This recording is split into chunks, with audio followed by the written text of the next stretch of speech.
What's going on, Port fans? Welcome back to another video on my channel. And today we're going to be reviewing the season of 2021. It was an interesting season, to say the least, with everything that's happened across the 23 rounds going into finals. And I thought, well, before we go into the off-season, the silly season with all the trades and the draft and into the pre-season where we build up for 2022, I thought let's glance over what's been an overall pretty successful year for Port, considering the last result in the prelim final.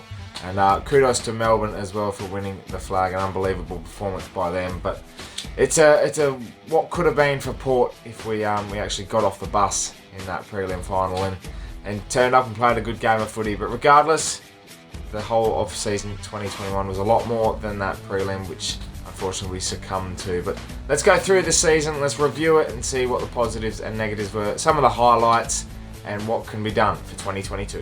So at a glance, Port Adelaide's season in 2021, we finished third overall, finishing second on the ladder with a 17-5 record. It was a pretty interesting minor round season with a lot of injuries, a lot of ebbs and flows, and whilst we only lost 5 times, they were pretty crucial losses. We didn't lose to a bottom 10 side, which was fantastic to put in the record. I think the only club to do that. We were one final win with Geelong. We bet them by 43 points at the Adelaide Oval in the qualifying final, and then going down to the Western Bulldogs in the prelim final by 71 points. Compared to 2020, it was a pretty break-even year, I would say. We finished in the same spot, finishing third again, and a little bit further back than we would have liked, considering last year we were only a kick away from the granny. This year we were about 12 kicks away and some effort. But regardless of that, there were some highlights throughout the season, and I've put some most notable wins to go through that, starting with round 4 versus Richmond, the premiers of 2020, coming up against us at the Adelaide Oval. It was a crucial game at the time, and we just lost to West Coast. It comes to the Adelaide Oval, and it was such a great game of football for both teams that in the end there was no man other than Robbie Gray, the clutch, who sealed the deal with 4 minutes to go and put Port Adelaide in front of a packed Friday night crowd. So Robbie Gray to put Port back in front with just over 4 remaining. That's pretty good. That's damn good. Jeez. Fast forward to round 15 versus Sydney. This was another test, another top 8 side that we were playing at home in the wet. It was greasy conditions, ebb and flow the whole day. It was pretty even. Sydney came to play with Buddy Franklin kicking 4 crucial goals. And in the end, it took one man to stand up. And I'm not talking about Scotty Lycett's beamer. Did he dispose of it legally? The Ruckman! Scotty Lysett! Beat him up! No! Scotty's kicked the match winner! That went through the big 6, and talking about Travis Boak, who stood up in those conditions to 21 touches in the second half, kicked a goal himself, and it was a memorable win by 10 points, which gave us a lot of confidence considering we hadn't beaten a real contender, and at that stage Sydney were a contender, and to beat them at the Adelaide Oval was a crucial get. Fast forward again to round 23, the Bulldogs, we were 4 goals down at quarter time, 3 goals down halfway through the last quarter. Enter Ollie, Weinz, Robbie Gray and Travis Boak, who all stood up, and we got the Chocolates to finish top 2. It was a crucial win, 2-point winners, and it just solidified us at that time to be making the perfect run. Legs, shoveled the one backwards, and found Weinz, and that will do. Adelaide, what's he got? Travis Boak bends it through. This to put them in front. 35-metre kick, and Robbie Gray has done it. Port Adelaide have hit the front. We go to next week, which was the qualifying final against Geelong. A great win, a real dominant performance. Orazio stood up with 4 goals.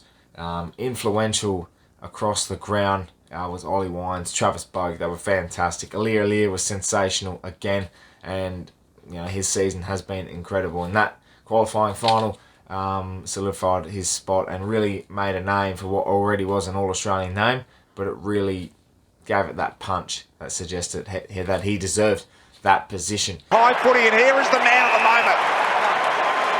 He is doing an exceptional job across half-back. Sets up another opportunity for Aimon. Aimon launches a long ball. Big pack of players. Dixon in front. Fantasia around the corner with a dribbler. Hurrah, old Fantasia!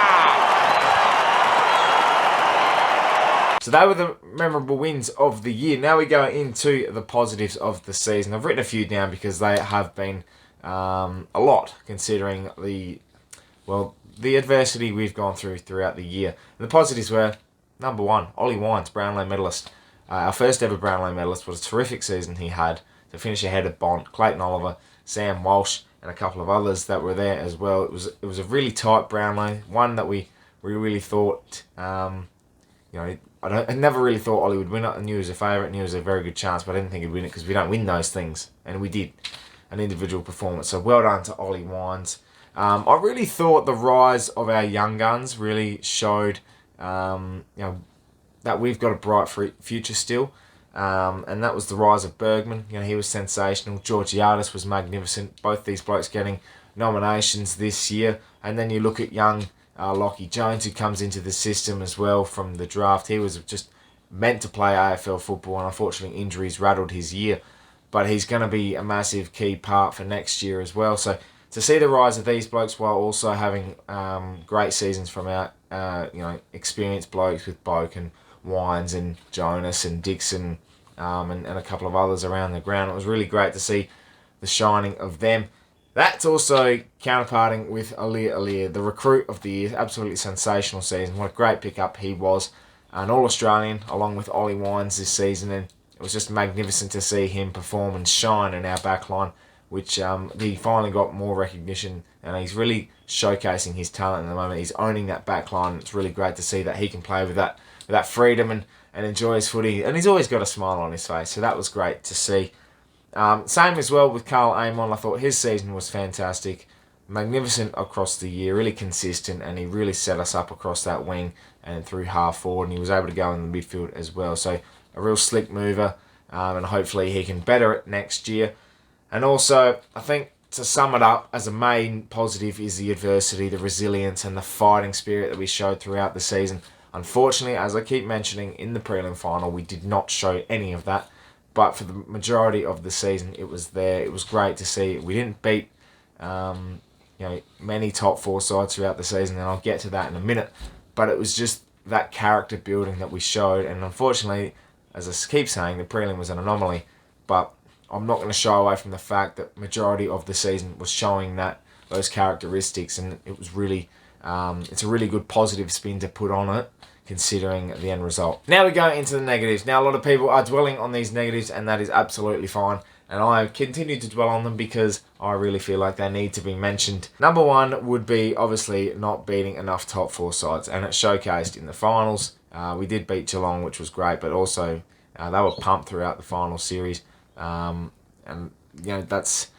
on Geelong. It's got nothing to do with Port. The Bulldogs, where they just were on a momentum run and ended up in the grand final and smoked out. Whereas us, we had the perfect run and we failed miserably, and that was shown throughout the year that our slow starts would catch up to us. They did. They were absolutely deplorable at some stages. I look at the Collingwood game at the MCG. I look at the Western Bulldogs in round 23, and the Crows in round 21, and just even Carlton round 22. And we finally got a good start against Geelong. I thought that those demons were gone, and then you get to the prelim and we didn't have actually any start at all. So the slow starts were crucial, and that linked perfectly in with not beating enough top four sides. The D's game, there was the Geelong game, the Western Bulldogs at the Adelaide Oval, Brisbane in Brisbane. Just all these games just didn't quite live up to our expectations. And if we're going to be a contender next year, these are the things we have to fix. We have to thoroughly review them, and it has to be put on a list to make sure that we can correct every little niggle that we have in our kitty bank. Because if we don't fix these problems, then we're just going to be doing the same thing over and over. And guess what? It's been 9 years, so something's got to give eventually. DBJ season, Darcy Byrne-Jones, I thought he was really, in patches he was okay, but I thought overall, considering what a magnificent 2020 he had to be the BNF winner, I think, and I've heard a lot of people say this, that was one of the worst follow-up years to a BNF win I've seen in terms of form. To be in the leadership group as well, I don't know if he just succumbed to a few of the pressures that come with that, but he definitely didn't showcase what we know he's made of this year. Still played majority of the game, still was fantastic in the final series, I thought, against Geelong, but he's got to have more of that, and I really feel like he needs to improve for next year. The same game plan was something that I wanted to pick out, and that was more of a coaching stability problem. We didn't make enough changes when we needed to, and I thought that overall we just weren't quick enough to respond to anything that came our way. The quick starts we were able to nullify for other teams and work our way back and play our own game, but that's when we were still using the same game plan. So that's got to be looked at next year. And main one, the most important one, not making the GF. That is the biggest negative of them all. And it's so disappointing. It's sad, and we continue to make these issues our own. And until that happens, I think we're still a fair way off. Whatever the case is for next year, I don't think we can recruit anything that's going to make a major difference. It's got to come from up here. The morale of the group seems to be good. The connection's really good between players and coaches. I think it's just the game day stuff that we need to improve on. And if we can do that, then who knows. But until then, I'm not making any suggestions. I'm not making any excuses. This year was a no excuse year. We failed. And as many people have come out and told different stories, embarrassing, pathetic, all of these words are linked perfectly with what the performance ended up being, ending our 2021 season. Overall, as a rating for the year, look, if you're going to put the year in perspective and just have it as not based on the last 9 years and everything, and put it purely as a season for 2021, I'm giving it a B+. I think overall our expectations were high, and to have a B+, 17-5 season doesn't come along as much as you'd like. So to make 2 prelims in a row is a successful rate, as such as there's one more step to go, and I don't want to be choking in 2022. In terms of the result and the overall, basis that this season was a failure, I'm giving it a D. We shouldn't have ended like that. I'd rather go out fighting. We didn't even go out fighting. We didn't show anything. We embarrassed ourselves, and I don't like making these harsh reality checks, and I don't like making these comments, but unfortunately, it has to be said. So I look forward to seeing what we can come up with. I'm very bullish about next year. The pain is still from this year, but I'm still bullish. I'm still excited, and I look forward to seeing what we produce come 2022. There's a lot to come. There's a trade period. There's a draft.